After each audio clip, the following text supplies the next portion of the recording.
আজকে? মাম্মা। Hello everyone, সবাই কেমন আছেন? আশা করি সবাই খুব ভালো আছেন। চলুন আজ আবারও আপনাদের সাথে আমার একটু পুরোনো দিনের একটি ব্লগ শেয়ার করি। তো এই দিনটি ছিল বৃহস্পতিবার, আর এখন ঘড়িতে ওই 10টা মতো বাজছিল। টুকুস আজ স্কুল যায়নি, কারণ আজ ওর শরীরটা খুব একটা ভালো ছিল না, তাই টিনটিন একাই স্কুলে গিয়েছিল। আর আজ সানিও বাড়িতে ছিল, ওয়ার্ক ফ্রম হোম করছিল। তো টুকুস বাবার সাথে খেলছিল, আর আমি একটু নিচে এসেছিলাম। অ্যাকচুয়ালি টিনটিনের স্কুল থেকে ফেরার সময় হয়ে গেছিলো, যদিও একটু হাতে সময় আছে এখনও, বাট আমি একটু তাড়াতাড়ি করে নিচে এলাম, কারণ ভাবলাম বাড়িটাতে একটু ঘুরে আসি। আর ওই দেখুন, ওই যে চেয়ারগুলো রাখা আছে, ওই ব্যালকনিটি দেখা যাচ্ছে, ওইটি হচ্ছে আমাদের ব্যালকনি। ওই যে দেখতে পাচ্ছেন ওই ব্যালকনিটি, টুকুস টিনটিনের সাইকেল দুটো রাখা আছে, আর ওই যে হোয়াইট কালারের চেয়ারগুলো আছে, ওই ব্যালকনিটি আমাদের ব্যালকনি। আমি অ্যাকচুয়ালি নিচে এসেছি, একটু আগেই এসেছি, কারণ এই টাইমে টিনটিনের আসার সময় হয়ে গেছে স্কুল থেকে। তো ও নর্মালি 10:30টার দিকে আসে, এখন প্রায় 10টা 20 মতো বাজে। একটু নিচে এলাম, ভাবলাম একটুখানি ঘুরে যাই। আজকে আসলে সানি ঘরে আছে, সেই জন্য টুকুস বাড়িতে আছে, তাই টুকুসকে নিয়ে ও বাড়িতে বসেছে। আমি ভাবলাম আমি একটু হেঁটে আসিস, নর্মালি তো এরকম সুযোগ হয় না। সানি ম্যাক্সিমাম দিন অফিস চলে যায়, টুকুস টিনটিন দুজনই স্কুল থেকে ফেরার সময় আমি কোনো রকমে ওই টাইমেই নিচে এসে দুজনকে নিয়ে যাই। আর আজকে যেহেতু একটু সময় পেয়েছি, তাই ভাবলাম একটু ঘুরে আসি বাইরটাতে। আর চলুন বাইরটা আপনাদেরকে একটু দেখাই এখন কি অবস্থা। কিছুদিন আগে অবধি গাছগুলোর পাতাগুলো সব লাল হলুদ হয়ে গেছিলো, এত সুন্দর লাগছিল দেখতে চারিদিকটা। আর এখন চারিদিকটা একবার আপনাদেরকে দেখাই, দেখুন।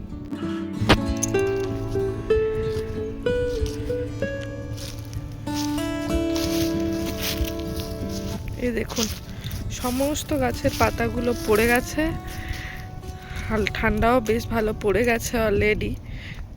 আর এই যে অবস্থা, সব গাছের পাতাগুলো সব ঝরে গেছে, একটাও গাছে আর পাতা নেই। দু একটা ওই দূরের দিকে কিছু কিছু জায়গা এখনো সবুজ আছে, কিন্তু কদিনই আর তারপরেই এগুলো সব ঝরে যাবে। বাস কয়েকদিন আগেই খুব সুন্দর অবস্থা ছিল জায়গাগুলো, আর এখন হচ্ছে এই অবস্থা। এই দেখুন, এই গাছগুলোর পাতা সারা বছর থেকে যায়, এগুলোর পাতা ঝরবে না। এই পুরো শীতকালে শুধু যদি কোনো গাছ সবুজ থাকে, তাহলে ওই পাইন গাছগুলো যে দেখতে পাচ্ছেন, ওই পাইন গাছগুলো, ওইগুলো একমাত্র সবুজ থাকবে, বাকি সমস্ত গাছের পাতাই ঝরে যাবে। কি অদ্ভুত এক পরিবর্তন, তাই না? আর জানেন ফল কালার কেন আসে? আসলে দিন যখন ছোট হতে শুরু করে, সূর্যের তাপমাত্রা যখন কম হতে শুরু করে, তখন গাছের সবুজ ক্লোরোফিলগুলো কমতে শুরু করে, আর তার মধ্যে যে হিডেন ইয়েলো, অরেঞ্জ বা রেড ক্যারোটিনয়েডগুলো থাকে, ওগুলো প্রকাশ পায়। আর এই পুরো ব্যাপারটা কম তাপমাত্রা বা কম সূর্যের আলো পাওয়ার জন্য হয়। আর এই একই সময়ে গাছের মধ্যে আটকে থাকা শর্করাগুলি থেকে অ্যান্থোসায়ানিন তৈরি হয়, যা পাতাগুলি ঝরে পড়ার আগে পুষ্টি উপাদানগুলি পুনরায় শোষণ করে গাছকে শীতের জন্য প্রস্তুত করে। আর এই গাছগুলিকে তো আপনারা আমার আগের দিনের ব্লগে অলরেডি দেখেছেন। এগুলি আসলে ওই বর্ডার দেওয়ার জন্য এই গাছগুলো লাগানো হয়। ওই যে দূরে কিছু লাল গাছ দেখতে পাচ্ছেন, এইখানেও কিছু গাছের পাতা অলরেডি ঝরে গেছে, কিন্তু কিছু পাতা এখনও রয়ে গেছে লাল লাল হয়ে। তো এই গাছগুলো এগুলো ওই অ্যাকচুয়ালি বর্ডার দেওয়ার জন্য বা ওই বেড়ার সাইডে লাগানোর জন্য গাছগুলো। আমি অবাক হয়েছিলাম প্রথম বছর যেটা দেখে, যে এই বেড়ার গাছগুলোর পাতাও লাল হয়ে যায় এবং সেগুলো আস্তে আস্তে ঝরে যায়। এগুলো পুরোপুরি পাতা ঝরে একদম শুকনো ডালগুলোই শুধু দেখতে পাওয়া যাবে পুরো শীতকালটা। সেই মে মাসের শুরুর দিক থেকে আবার কচি কচি পাতা আসতে শুরু করবে। প্রথমে তো গাছগুলোতে ফুল আসবে, তারপরে আস্তে আস্তে ছোট ছোট কচি কচি সবুজ পাতা আসবে। ওই টাইমটাও বেশ সুন্দর লাগে। এখানে জানেন নেচার চেঞ্জগুলো ভীষণ ভালো লাগে। এখানে প্রত্যেকটা নেচারের চেঞ্জেসগুলো এত সুন্দরভাবে বোঝা যায় যে দেখতে ভীষণ ভালো লাগে। উইন্টার এখানে সবাই কমপ্লেন করে বটে, আমি হয়তো প্রথম, এটা আমার এই নিয়ে সেকেন্ড বছর উইন্টার, তাই উইন্টারের সৌন্দর্যটাও আমার কাছে বেশ ভালোই লাগে, বিশেষ করে যখন স্নোফল হয়। বাঙালি মেয়ে, এতদিন ধরে কলকাতাতে থেকেছি, আমার কাছে বাড়িতে বসে স্নোফল দেখতে পাওয়া একরকম স্বপ্নের মতো। কতবার এই স্নোফল দেখতে পাবো বলে কত জায়গায় ট্রিপ প্ল্যান করেছি, তারপরেও সেইভাবে সৌভাগ্য হয়নি যে বাড়িতে বসে স্নোফল দেখতে পাবো। তাই এখন যখন সেটা পাই, সেটা আমার বেশ ভালোই লাগে। তবে হ্যাঁ, দেখতে ভালো লাগলেও ওই টাইমে জীবন বেশ কঠিন, পুরোপুরি ঘরবন্দি জীবন। আর ওই দেখুন, অলরেডি টিনটিনের গাড়ি চলেই এসছে, ওকে নিয়ে এবার উপরে যাই।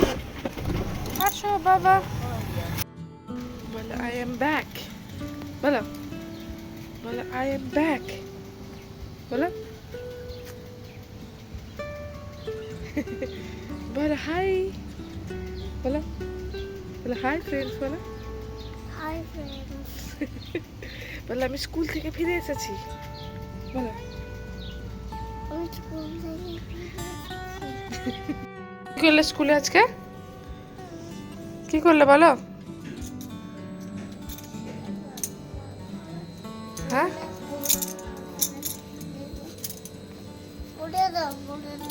উঠে তুলে দাও। থাক, টুপি পরতে হবে না, আর ঘরের মধ্যে আর ঠান্ডা লাগছে না, চল। না পরতে হবে না, থাক। ওই লিফটে চলে এসছে, ওইদিকে ওইদিকে ওইদিকে এটা খুলেছে, ওদিকেরটা। যা, চলো। তো কই বললে না তো কি করলে স্কুলে, স্কুলে কি করলে বাচ্চা? খেললি, শুধু খেলে চলে এলি? আর কি করলি? আজকে প্লেগ্রাউন্ডে গেছিলি? প্লেগ্রাউন্ডে গেছিলি আজকে? আরে দেখুন, স্কুল থেকে এসেই শুরু করেছে দিদিভাইয়ের সাথে খেলতে। এবার দুজনকে স্নান করাবো, চলুন তারপরে দেখা হচ্ছে। তো এই যে টুকুস টিনটিনের দুজনের স্নান হয়ে গেছে, এবার টিনটিনের ইচ্ছা হচ্ছে সে একটু পড়তে বসবে। ওই কারণে ওর বাবা ওকে একটু টেবিলে স্লেট খড়ি নিয়ে বসিয়ে দিয়েছে।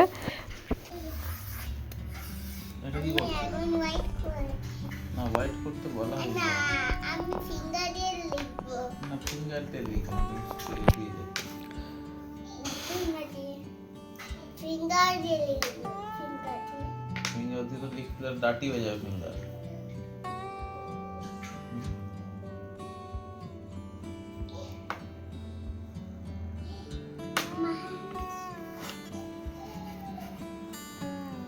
না, এই 5 কোয়াস এন্ড টানলে আমি ফিঙ্গার দিয়ে ব্ল্যাক এ লিখতে, গ্লাসে জল দিয়েছে, জলে ডুবে এ লিখতে শিখেছি। আগে এমনি এটা লিখো, তখন আর ফিঙ্গারে করে জলে ডিপে বৃষ্টি করে অত কিছু করে করতে হবে।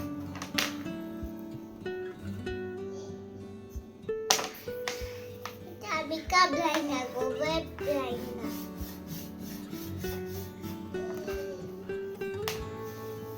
এ, তারপরে এম, তারপরে ওয়াই, তারপরে এ। গুড। এবার তুমি কি সাম্য নিজে লিখতে পারবে? লিখতে পারবো। পারবে না তো, কারণ তুমি এবিসিডি লিখতেই পারছো না।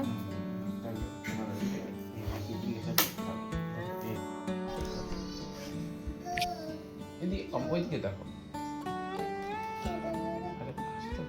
উপরের দিকে তোলো, নিচের দিকে নামাও। দিকে নামো।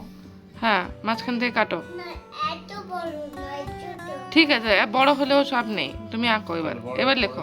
তুমি সেরকম আঁকো।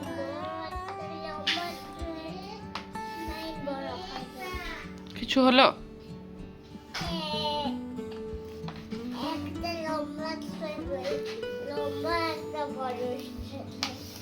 তো অনেক দিন থেকেই টিনটিনকে লেখা শেখানোর চেষ্টা চলছে, বাট এখনো অবধি আমরা সেটাতে সাকসেসফুল হয়ে উঠিনি। আর এইবার আর কিছু শেখানো পসিবল নয়, কারণ এই বুড়ির অলরেডি নজরে পড়ে গেছে যে ভাই স্লেট করে নিয়ে লিখছে, এবার ওনাকেও পড়তে বসতে হবে। তাই অগত্যা ওনাকেও বসাতে হলো। বাট এই একসাথে পড়াশোনার থেকে বদমাশি বেশি হয়। গুড। এখন কালার করো। প্লেগ্রাউন্ডে কি খেলেছো? বাবা ওইখানে নয় ভেতরে, মাও কিরকম শেখালো? তো তো এখন প্রায় 12টা মতো বেজে গেছে, এবার ওদেরকে লাঞ্চ করাবো আর আমরাও লাঞ্চ করব। তারপরে আমরা আজকে এবার একটু বেরোবো, টুকুসকে নিয়ে একটু ডাক্তারের কাছে যাব। নর্মাল ভাইরাল ফিভার টাইপেরই হয়েছিল মনে হলো, কিন্তু কদিন ধরে একটু কাশছেও বেশি, তাই ভাবলাম একবার ডাক্তারের কাছে দেখিয়ে নিয়ে আসি। তো এই যে আমরা বেরিয়ে পড়েছি অলরেডি। আর এখানে জানেন বাচ্চাদের খুব এয়ার ইনফেকশান হয়ে যায় ঠান্ডা লাগলে, সেই কারণেই সর্দি জ্বর টাইপের হলে 4-5 দিন ধরে যদি না সারে তাহলে একবার ডক্টরের কাছে দেখিয়ে নিই।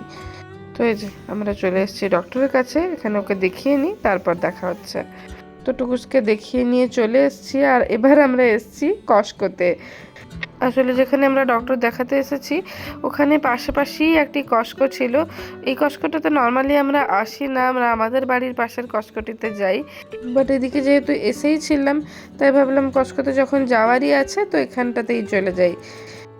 তো এবার দেখুন কস্কোতে ওই তখন থেকেই ক্রিসমাসের সমস্ত জিনিসপত্র, সমস্ত ডেকোরেশন চলে এসেছিলো।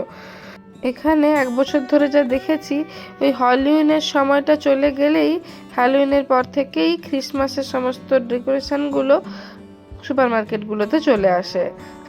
তো এই যে কস্কোতে আমাদের কয়েকটা ফ্রুটস নেওয়া ছিল। কস্কোতে ফ্রুটসগুলো ভীষণ ফ্রেশ আর ভালো পাওয়া যায়।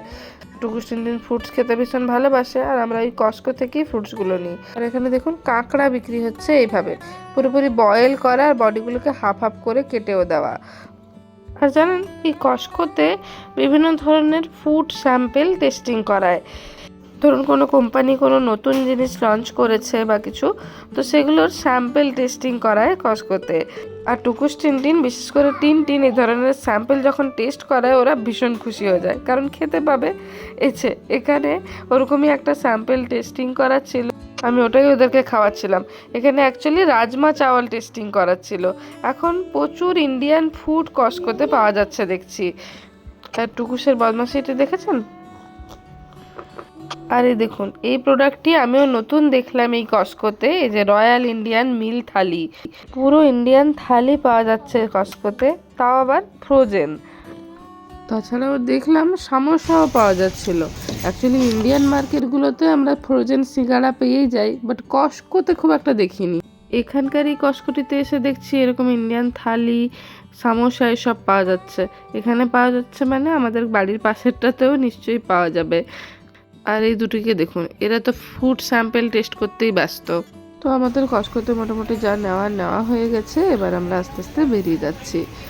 তো এই যে আমরা কস্কো থেকে বেরিয়ে এসেছিলাম আর এবার আমরা রওনা দিচ্ছিলাম বাড়ির দিকে। আর এই টাইমটিতে ঘড়িতে ঠিক 5:30 মতো বেজেছিল। আর এই টাইমটি ছিল সূর্যাস্তের সময়, আর সেই সূর্যাস্তের অপরূপ সৌন্দর্যটি একবার দেখুন। তো চলুন ভিডিওটি এবার এখানেই শেষ করলাম। আমার ভিডিওটি ভালো লাগলে একটা লাইক করে দেবেন আর অবশ্যই আমার চ্যানেলটাকে সাবস্ক্রাইব করে রাখবেন। সবাই ভালো থাকবেন, সুস্থ থাকবেন। আমি কিন্তু আবার আসবো আমার এই ছোট ছোট গল্পগুলোকে নিয়ে। আজকের মতো আসি। Thanks for watching, by.